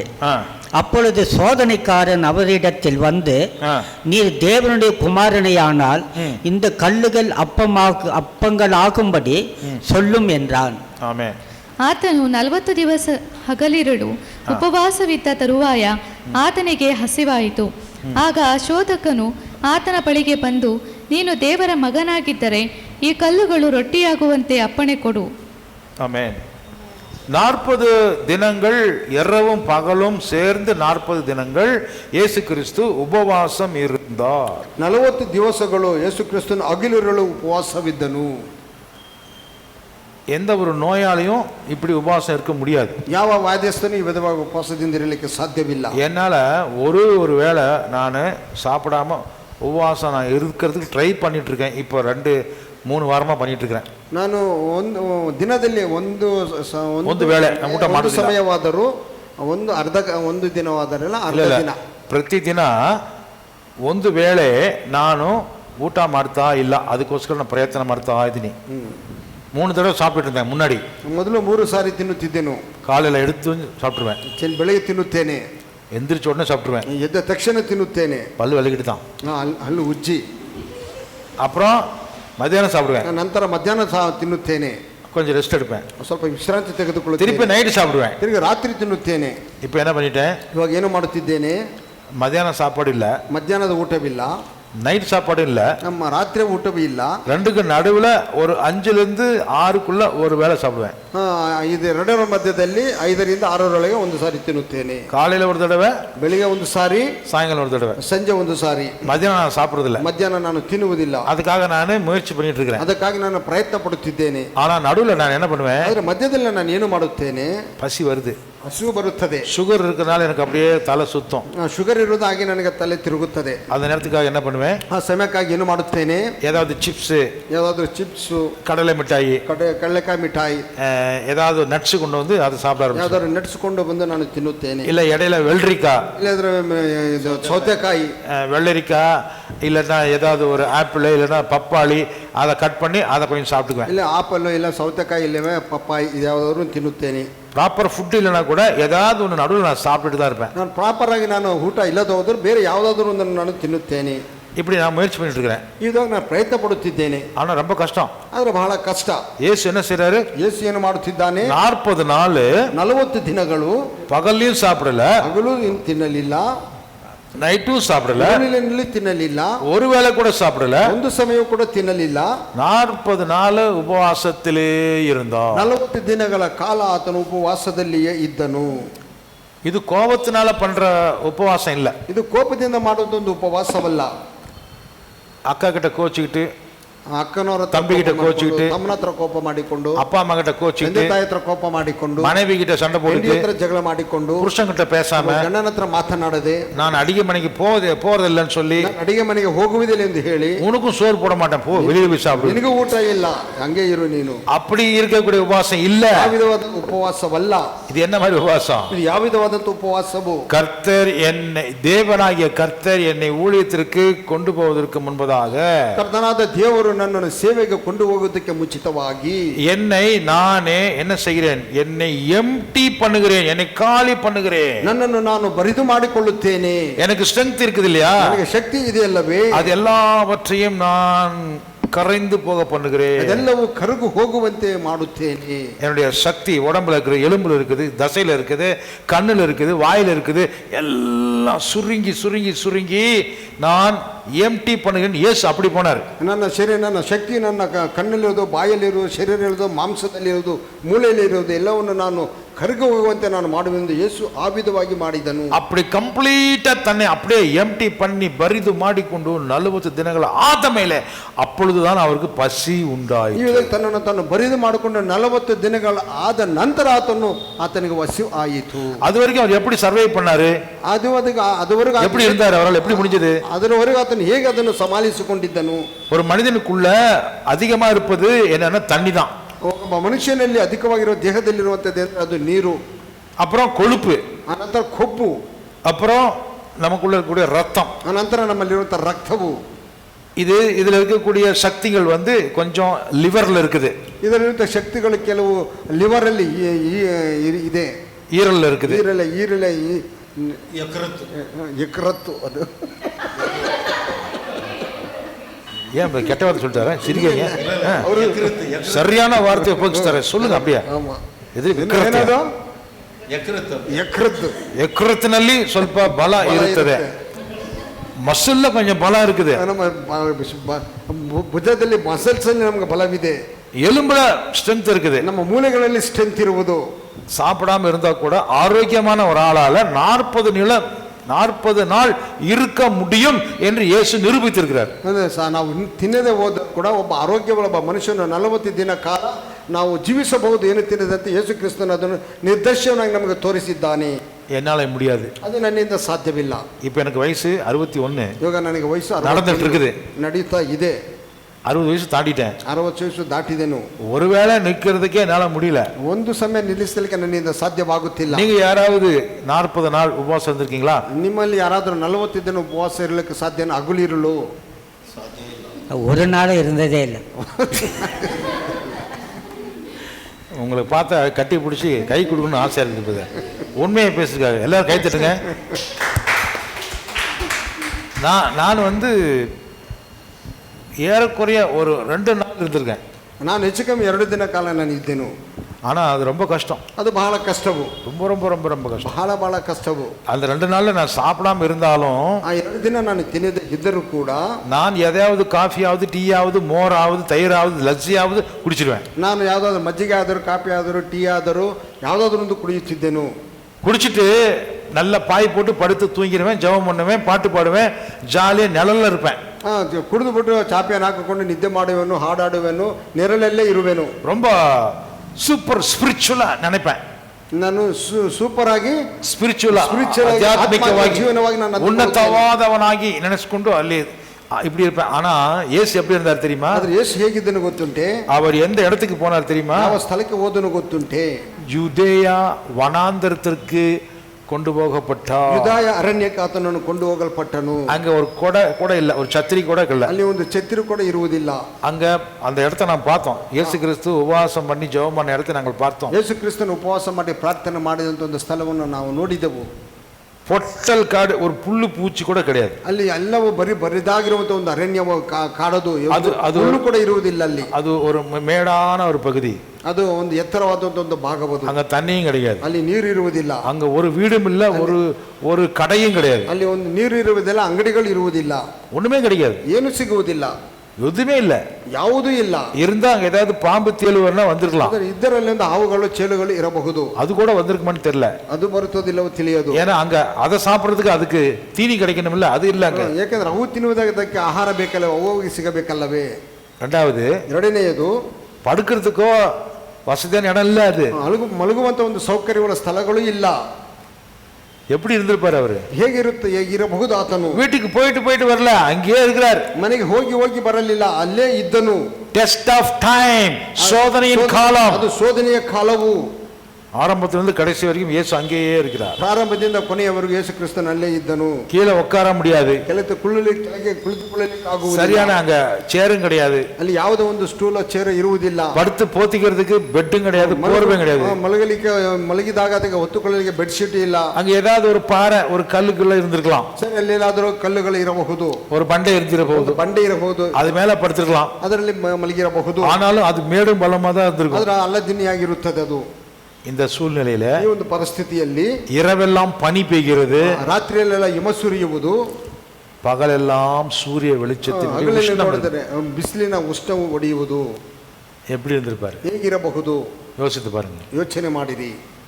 அதுதான் இயேசு கிறிஸ்து என்ன பண்ணார்? தன்னை தானே பரிது ಮಾಡಿಕೊಂಡನು, தன்னைய வெறுமையாக்கினார். ಅದನ್ನು ಯೇಸು ಕ್ರಿಸ್ತನು ತನ್ನನ್ನು ತಾನೇ ಬರಿದು ಮಾಡಿಕೊಂಡನು. பரலோகத்திலிருந்து கீழே வரும் பொழுதே அவரு என்ன பண்ணாரு? வெறுமையாக்கி கொண்டு தான் வந்தார். ಪರಲೋಕದಿಂದ ಕೆಳಗೆ ಬರುವಾಗಲೇ ಆತನು ತನ್ನನ್ನು ತಾನು ಬರಿದು ಮಾಡಿಕೊಂಡು ಬಂದನು. சிம்மாசனத்தை விட்டுட்டாரு, ಸಿಂಹಾಸನವನ್ನು ಬಿಟ್ಟನು, கிரீடத்தை விட்டு விட்டாரு, ಕಿರೀಟವನ್ನು ಬಿಟ್ಟನು, தன்னுடைய பொசிஷனை, பிதாவுக்கு சமமா இருக்கிற அந்த பொசிஷன், அந்த ஸ்தானத்தை, பதவியை விட்டு கொடுத்து விட்டார். ತಂದೆಗೆ ಸಮವಾದಂತ ಒಂದು ಸ್ಥಾನವನ್ನು ಬಿಟ್ಟು ಕೊಟ್ಟನು. தன்னுடைய அதிகாரங்களை, தூதர்களுக்கு மேல இருக்கிற அந்த அதிகாரங்களை விட்டு கொடுத்து விட்டார். ಅದರ ಮೇಲೆ ಇರುವಂತಹ ಅಧಿಕಾರವನ್ನು ಆತನು ಬಿಟ್ಟು ಕೊಟ್ಟನು. இப்ப மகிமையையும் விட்டு கொடுத்து விட்டார். ಮಹಿಮೆಯನ್ನು ಆತನು ಬಿಟ್ಟು ಕೊಟ್ಟನು. அவர் இப்போ மனுஷ அவதாரம் எடுத்து சாதாரண மனிதனாகி விட்டார். ಆತನು ಮನುಷ್ಯ ಅವತಾರನ ಸಾಧಾರಣ ಮನುಷ್ಯನಿಗೆ ದಾಸನ ರೂಪವನ್ನು ಧರಿಸಿದನು. 30 வருஷம் அப்பா அம்மா கூட இருந்தவர், 30 ವರ್ಷ ಕಾಲ ತಂದೆ ತಾಯಿಗಳೊಟ್ಟಿಗಿದ್ದ ಆತನು இப்ப 30வது வருஷத்துல, 31ನೇ ವರ್ಷದಲ್ಲಿ, 30வது ವರ್ಷದಲ್ಲಿ என்ன செய்யறாரு? ಏನು ಮಾಡುತ್ತಿದ್ದಾನೆ? 40 நாட்கள் உபவாசம். 40 ದಿನ ಕಾಲ ಉಪವಾಸವು. இந்த டைம்ல தான் ಈ ಒಂದು ಸಮಯದಲ್ಲಿಯೇ அவருக்கு பசி வந்தது, ಆತನಿಗೆ ಹಸಿವು ಆಯಿತು, சாப்பிடணும்னு ஆசை வந்தது. ತಿನ್ನುವಂತ ಆಸೆಯು ಬಂದಿತ್ತು. என்ன சாப்பிடலாம்? ಏನು ತಿನ್ನೋಣ? பசிச்சா என்ன உங்களுக்கு கொடுக்கணும்? ಹಸಿದಾಗ ನಿಮ್ಗೆ ಏನನ್ನು ಕೊಡಬೇಕು?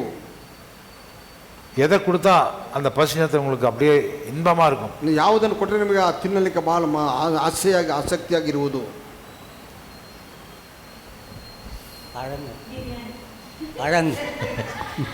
உண்மையை பேசுறாப்ப அந்த பொண்ணு. 40 நாள் கழிச்சு எந்த தியானத்திலேயே எதிர்பா பாருங்க, பிரியாணி சாப்பிட்டு நல்லா இருக்கணும். 40 ದಿನ ಕಳೆದ ನಂತರವೂ ಆ ಬಿರಿಯಾನಿ ತಿನ್ನಬೇಕು ಅಂತ ಒಂದು ಮನಸ್ಸು, ಆ ಬಯಕೆ. நான் என்ன பிரியாணி கேட்க மாட்டேன், கவலைப்படாத.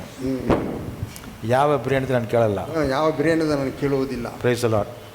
ஆனால் பிரியாணி சாப்பிட்டா சூப்பராக இருக்கும். ಆದರೆ ಬಿರಿಯಾನಿ ತಿಂದರೆ ಅದು ಹಸಿದಾಗ ಹಿಟ್ಟು ಸಿಕ್ಕಿದ್ರು ಖಾರ ಸಿಕ್ಕಿದ್ರು ತಿಂದು ಬಿಡ್ತೀವಿ. ஓ, எது கிடைச்சாலும் தின்றுவாருங்கிறார். ஏனென்றால் இவர் ஆடு மாடுகளை வளர்த்தவர். அந்த நேரத்தில் பசி நேரத்தில் எது கிடைச்சாலும் ஒரு அட்டி பிடிச்சிடலாம். ஓகே, இந்த நேரத்தில் தான் ಈ ಸಮಯದಲ್ಲಿ பிசாசு வந்து ಸೈತಾನನು ಬಂದು கல்லுகளை காட்டுகிறான், இதை சாப்பிடு. ಕಲ್ಲುಗಳನ್ನು ತೋರಿಸಿ, ಇದನ್ನು ನೀನು ತಿನ್ನು. எப்படி இருக்கும்? ಹೇಗಿರುತ್ತದೆ? வீட்டுக்கு போயிட்டு கல் சாப்பிட்டு பாருங்க பசி நேரத்துல. ಮನೆಗೆ ಹೋಗಿ ಕಲ್ಲನ್ನು ತಿನ್ನು ಹಸಿದಾಗ.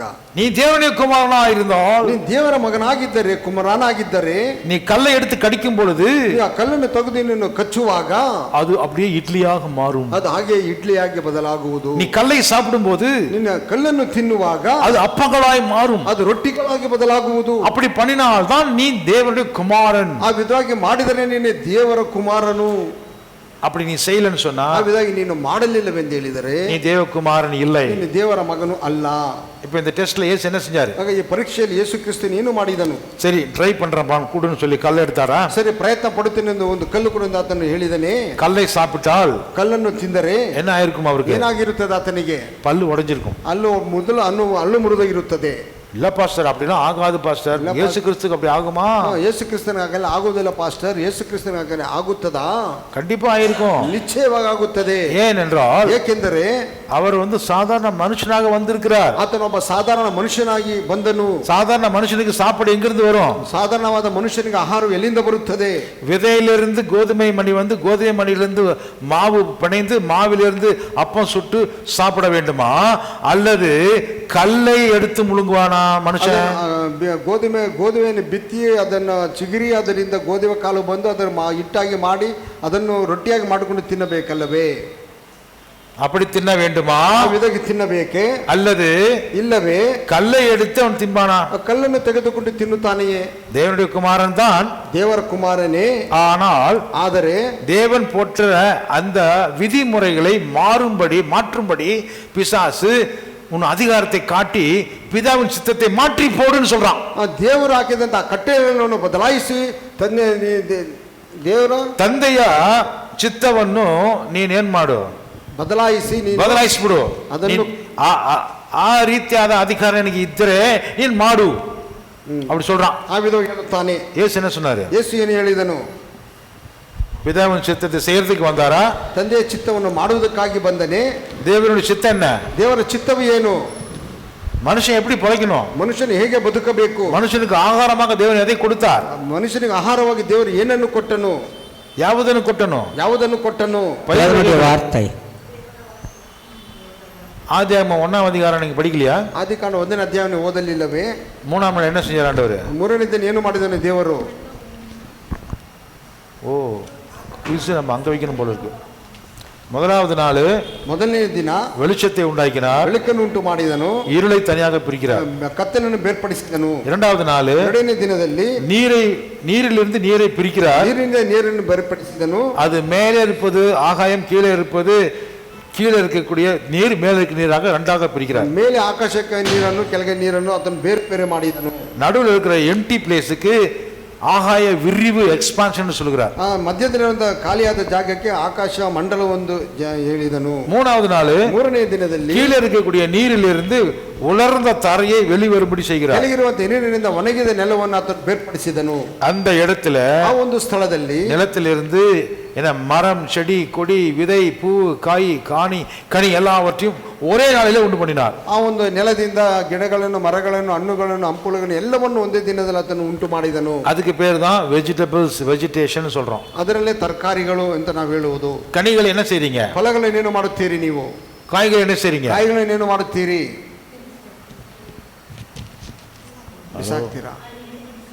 ಬಿಸಾಕ್ತೀರಾ, ತಿಂತೀರಾ? ಯಾರಿಗೋಸ್ಕರ ಅದನ್ನು ಮಾಡಿದ್ರು? ಯಾರಿಗೋಸ್ಕರ ಅದನ್ನು ಉಂಟು ಮಾಡಿದ್ದು? ನೀವು ಯಾರು? ಮನುಷ್ಯರು. ಯೇಸು ಯಾರಾಗಿ ಬಂದಿದ್ದಾನೆ? ಯೇಸು ಈ ಲೋಕಕ್ಕೆ ಯಾರಾಗಿ ಬಂದಿದ್ದಾನೆ? ಮನುಷ್ಯನು ಎಪ್ಪಡಿ ಸಾಪಿಡணும் ದೇವರ திட்ட என்ன? ಮನುಷ್ಯನು ಹೇಗೆ ತಿನ್ನಬೇಕೆಂದು ದೇವರ ಯೋಜನೆ ಏನು? தேவர மாத்தினிந்த ಬಂದ தேவனுடைய வார்த்தையினாலே உண்டு பண்ணப்பட்ட மரம், செடி, கொடிகளிலிருந்து வரக்கூடிய கனிகளைத்தான் புசிக்க வேண்டும். ದೇವರ ಮಾತಿನಿಂದ ಬಂದಂತ ಗಿಡ ಮರಗಳಿಂದ ಬರುವಂತ ಆ ಫಲಗಳನ್ನು ಅವರು ತಿನ್ನಬೇಕು. ಅದಾನೆ ದೇವರ ಚಿತ್ತ. ಅದೇ ದೇವರ ಚಿತ್ತವಲ್ಲವೇ? ಅದು ತಾನೇ ದೇವರ ಚಿತ್ತ. ಅದುವೇ ದೇವರ ಚಿತ್ತ.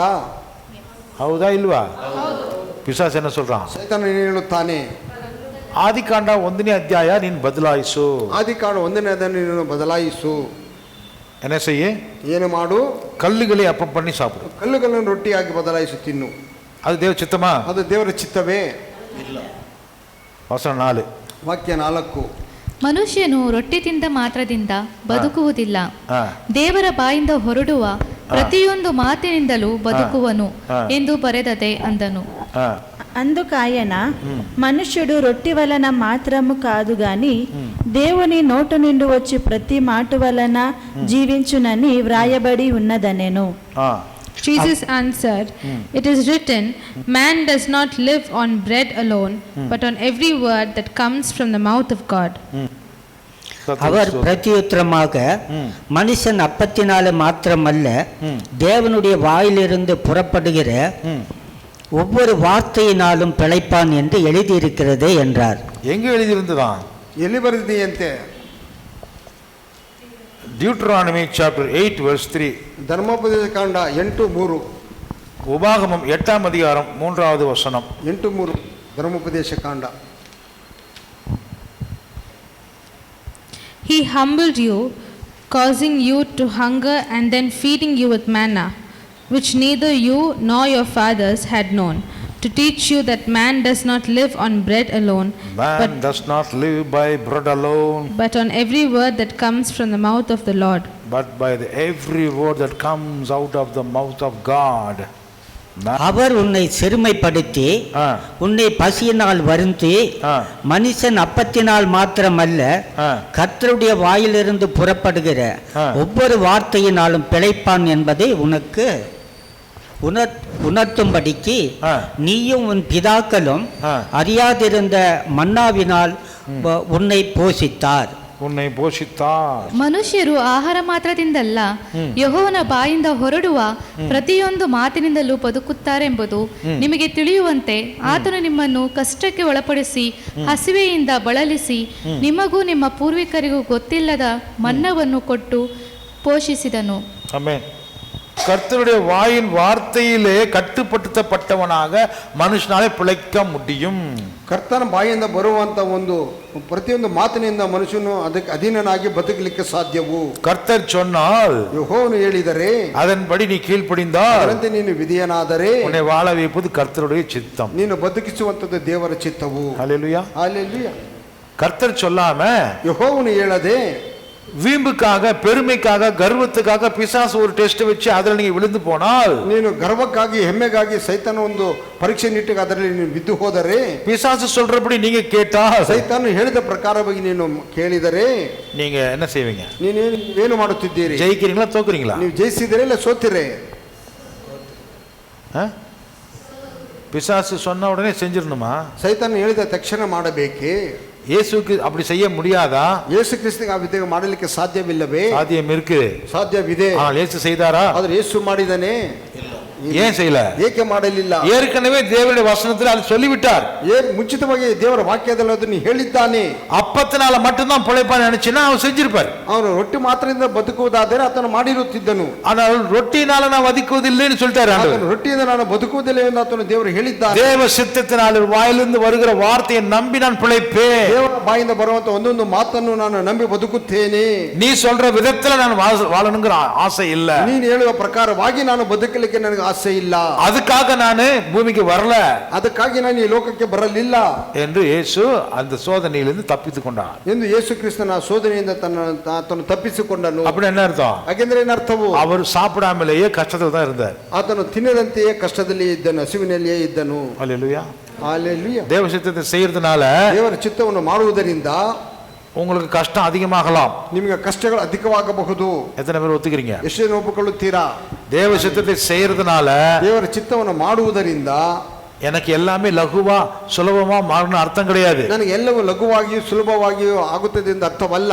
தேவ சித்தத்தை செய்யறதுனால ದೇವರ ಚಿತ್ತವನ್ನು ಮಾಡುವುದರಿಂದ இன்னும் எனக்கு பசி உண்டாகலாம். ಇನ್ನು ಅಧಿಕವಾದ ಹಸಿವು ಉಂಟಾಗಬಹುದು. கர்த்தருக்கு ஸ்தோத்திரம். ದೇವರ ನಾಮಕ್ಕೆ ಸ್ತೋತ್ರವು. இந்த 3 தடவையும் இயேசு எப்படி ஜெயிச்சாரு? ಈ 3 ಸಾರಿ ಯೇಸು ಕ್ರಿಸ್ತನು ಹೇಗೆ ಜಯಿಸಿದನು? கல்லை அப்பமாக நான் மாற்ற மாட்டேன், ಕಲ್ಲನ್ನು ನಾನು ರೊಟ್ಟಿಯಾಗಿ ಬದಲಾಯಿಸುವುದಿಲ್ಲ, போடா உன் கூட காய் அப்படி இயேசு சொல்லல. ಹೋಗಿ ನಿನ್ನೊಟ್ಟಿಗೆ ಟೂ ಎಂದು ಹೇಳಲಿಲ್ಲ ಯೇಸು. எப்படி ஜெயிச்சாரு? ಹೇಗೆ ಜಯಿಸಿದನು? ஆவியின் பட்டயம். ಆತ್ಮನ ಒಂದು ಕತ್ತಿಯು. என்னது? ಏನದು? ಧರ್ಮೋಪದೇಶ ಕಾಂಡ ಕಾಂಡ 8ನೇ ಅಧ್ಯಾಯ 8ಾம் ಅಧಿಕಾರಂ 3ನೇ ವಾಕ್ಯ அப்படின்னு சொல்லி எதை விட்டாரு? ಯಾವುದನ್ನು ಬಿಟ್ಟನು ಆತನು?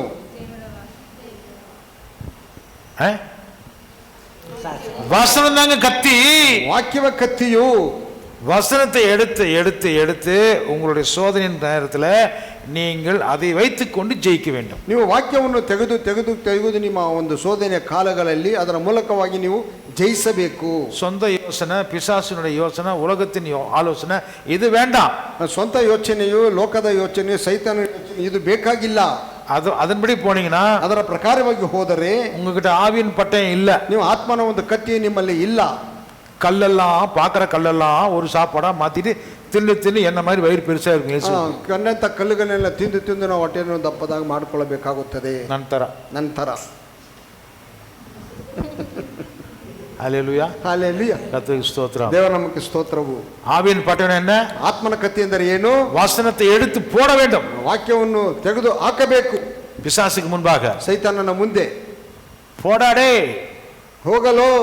வசனம் என்ன சொல்லுதுன்னு பாரு. ವಾಕ್ಯ ಏನು ಹೇಳುತ್ತಿದೆ ನೋಡು. அப்படி சொன்னா, ಆ ವಿಧವಾಗಿ ಹೇಳಿದರೆ அதுக்கு விஷயம் தெரியலையே பாஸ்டர், எனக்கு தெரியலையே, அந்த விஷயம் ನನಗೆ ತಿಳಿಯಲಿಲ್ಲ ಪಾಸ್ಟರ್. அதுக்கு தான் நம்ம வசனத்தை போதிக்கிறோம். ಆದ್ದರಿಂದ ನಾವು ವಾಕ್ಯವನ್ನು ಬೋಧನೆ ಮಾಡುವುದು. ஆவியின் பட்டயம் என்ன?